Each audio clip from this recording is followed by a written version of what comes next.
Hello, I'm Kirsten Chick and I'm a natural nutritionist.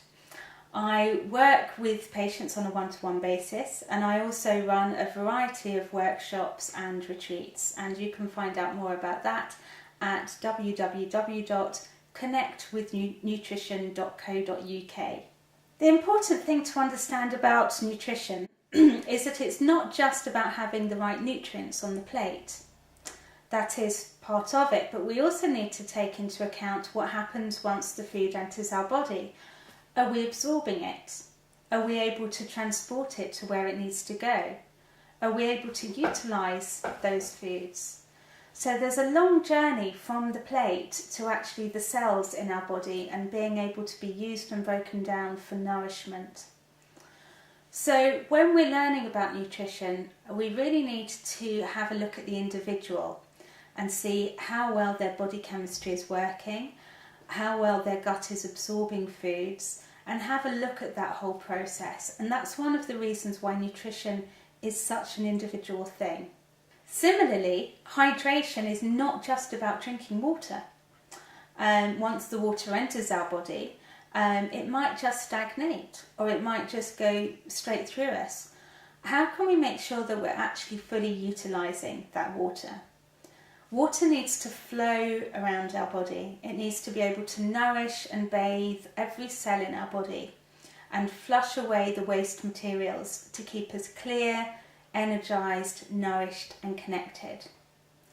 So equally with food, with water, all of our fluids, we need to make sure that we have a dynamic relationship with those, that we're able to fully utilise what we're putting into our bodies.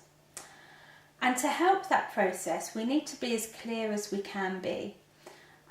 So that really involves eliminating stress on a variety of levels, because any kind of stress, whether it's emotional stress, whether it's stress from pollution, which might be pollution in the air, in the water, electromagnetic interference, it might be work stress, anything like that, has the same effect on our body, which is to make us go like that and really contract and tense up. And that restricts flow in the body. And foods that create stress in the body will have that effect as well. They'll put us more into that contracted holding on picture rather than the nice fluid flowing picture that we want to have.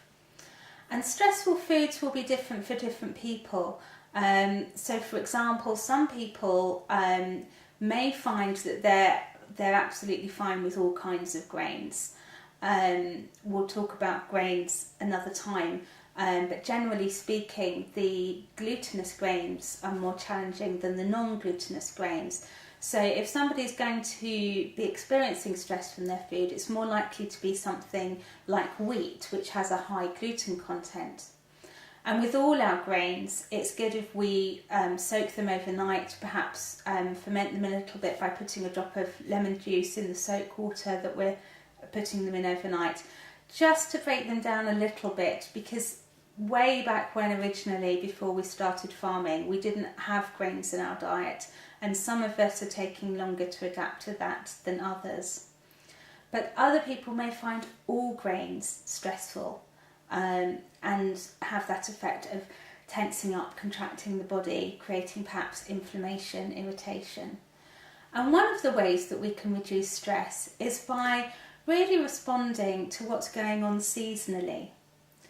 If we match our diet to the seasons, then that's another stress that we're getting out of the way. So the foods that are grown around us at this particular moment in time are those which are more vibrationally matched to where we're at. And what I mean by that is that we've evolved together with our environment to thrive on what our immediate environment has to offer. So foods grown at this particular time, I've evolved to gain most nourishment from those. So for example, in summertime we have the very cooling cucumbers.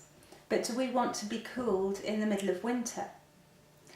And in winter time, we tend to have the more grounding foods, the vegetables that are grown from underneath the ground.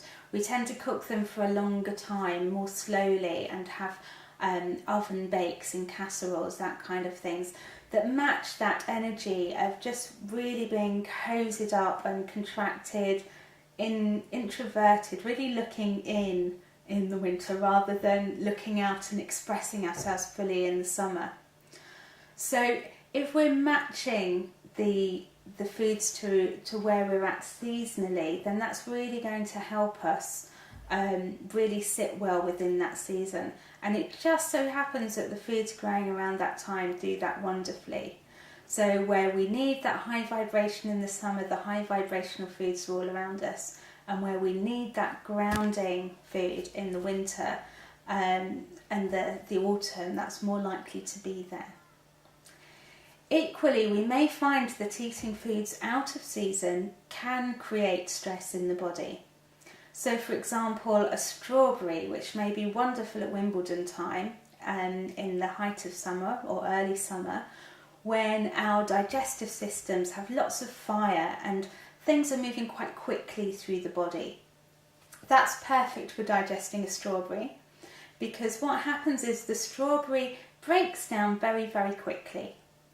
So it wants to have reached the part of the body, the small intestine, to be absorbed by the time it's broken down. And in summer there's more chance that we can get there in time.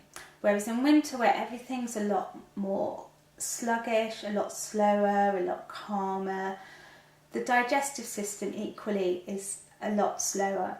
So the strawberry has broken down before it's anywhere near the small intestine. And then it has the risk of fermenting, becoming putrid before it's got anywhere near there. And that's going to add to any fermentation going on in the digestive system. So if you have any digestive problems, absorption problems, and a whole array of other issues can be related to this as well, you might want to think about when you're eating your foods, whether you're matching them to the seasons, whether you're matching your lifestyles to the seasons as well, because it's not just about what we're eating, it's about how we're cooking it, how we're living our lives. Are we pushing ourselves, living on our adrenals through the autumn winter months, when actually we need to be sitting back, resting, taking time and taking it easy a little bit more? Because if we're eating seasonally and we're matching our foods to our seasons, we need to make sure that our physiology, our body and our whole state of being is matching that season as well. It's no good thinking, hooray, it's summer, let's have all of our high energy summer foods and our berries and everything, because it's summer now, so I must be in the place where I can digest those and make maximum use of those. If actually your body's so weighed down by other challenges and stresses that it's contracted and sluggish and stuck in perhaps winter mode.